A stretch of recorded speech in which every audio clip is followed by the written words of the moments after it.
Have you ever met a celebrity but acted like you didn't know them? I watched my mom slowly dying over FaceTime for months because I couldn't make enough money to go see her. She wanted to pay for my plane ticket, but I knew she wouldn't be able to afford her treatment if she did, so I begged her not to.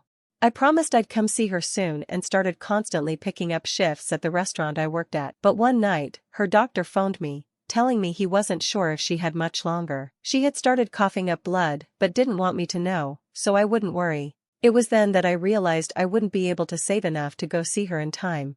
I stayed up crying that entire night, but still had to go to work the next day. Halfway through my shift, I saw Leonardo DiCaprio come in with who I think was his mom. I could tell he didn't want to be bothered because he had a hat, sunglasses, and unshaven. I still knew it was him and just pretended that I didn't realize who he was. This was right after Titanic, so I was completely freaking out inside. I didn't tell anyone and treated him like any other customer as best as I could. However, at the end of the meal, I couldn't resist. Before I brought him the check, I wrote, "Your movies are awesome. I hope you like the food," on his receipt. When he got up to leave, I could see him looking around and smiled when he saw me. I thought this was the coolest thing ever. And when I went to go clean their table, I saw he wrote back, "Thank you so much for not blowing my cover," and left a $500 tip. At the time, this was so much money, I thought it was an accident. I was about to go run outside to give it back, but he was already gone. I remember feeling like I literally couldn't breathe and just tried to act normal. As soon as my shift ended that day, I booked the next flight out to see my mom. I phoned to tell her I was coming,